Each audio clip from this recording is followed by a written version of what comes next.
identify the remaining uncertainties about climate science and understand our ability to mitigate them and to inform policy decisions that protect the public and our economy. And I'm not totally sure I've heard that quite yet. And in fact, it's been quite disturbing because what I hear from our witnesses is that they agree that climate change is happening, that the globe is warming. They agree that it is some combination of natural occurrence and human activity. And in fact, all of you are members of various scientific and other societies who conclude that a vast majority of what is happening right now is caused by human activity.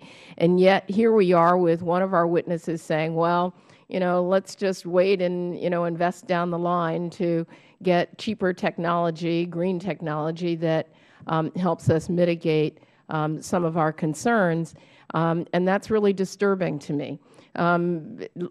Dr. Chameides, in your testimony, you say that greenhouse gases that we emit now are going to linger in the atmosphere for generations, impacting our great-grandchildren, just as we're experiencing the impacts of fossil fuels burned over the last century. And so considering the position that some are taking that action now to address climate change is way too costly, and your point about the lingering consequences, isn't the cost of inaction now great or greater than the cost of action? Thank you. My testimony indicates that it is my strong opinion that a prudent course of action would begin to act now. I don't think we can afford to wait. As I said, I think that the issues of how fast and at what cost are issues that we should discuss as a society. But I think it is imprudent to decide that we'll simply wait and see what happens. One of the things I said in my testimony with regard to carbon dioxide that I think is useful to bear in mind as a measure, some of the carbon dioxide that we emitted in the first Model T car is in the atmosphere today. And some of the carbon dioxide that we're going to emit when we drive home or whatever tonight is going to be in the atmosphere of our great-great-grandchildren. So there's a decision we have to make about how much of that legacy we want to leave for our future generations. And every day that we delay means more of our legacy will be that carbon dioxide. Thank you. One of the challenges we have, and Dr. Lomborg, I agree that we need to make investments in green technology. In fact, I think many of the members on my side of the aisle have voted repeatedly to make those investments in green technology and in enhancing research and development activities, and we've been stopped in our tracks over and over again by folks who say, no, we don't want to think about that at all, we don't want to make those kind of investments, when we know that that would be good for the future at the same time that we're trying to reduce CO2 emissions. But I am interested in your testimony because you say, and it sounds that our chairman kind of agreed with the investments in green technology over time, but you're calling for $40 billion of investment from the United States government in green technology.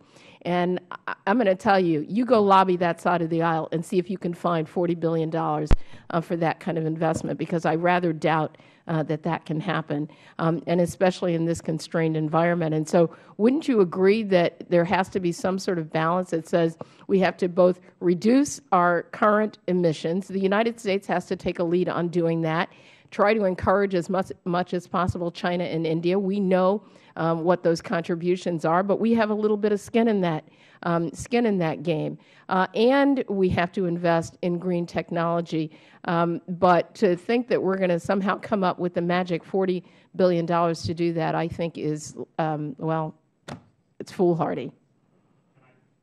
And thank you very much for those comments. My point is simply to say that those are the technologies that will power the future. What we've seen right now, and let's just remember the last 20 years, we have been making these kinds of statements, especially in Europe, for a very long time. We want to cut carbon emissions. We've given subsidies to a lot of technologies, and we have managed to cut very, very little. And to the extent that we have, we've just exported a lot of our emissions to China. So my concern is really that by continuing to say, let's cut carbon emissions, we actually just end up doing very little for a decade or two. I would hate to see that happen. Whereas if we invest in research and development, we could actually get possibly everybody on board. Just to give you a sense of order and magnitude, you're right now spending about $17 billion on biofuel subsidies.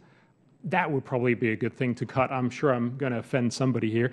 You're certainly also, I'd like to just look into those numbers. I can't quite remember them, but you're at least spending $20 billion on subsidies to solar panels. If you add that up, you'd have $37 billion. Well, we need to cut my time has expired, but we must cut CO2 emissions. That's part of our responsibility. It is a responsibility to challenge our international partners to do that and to make the investments in green technology and research and development that I would agree that we should. And my time has expired. Thank you.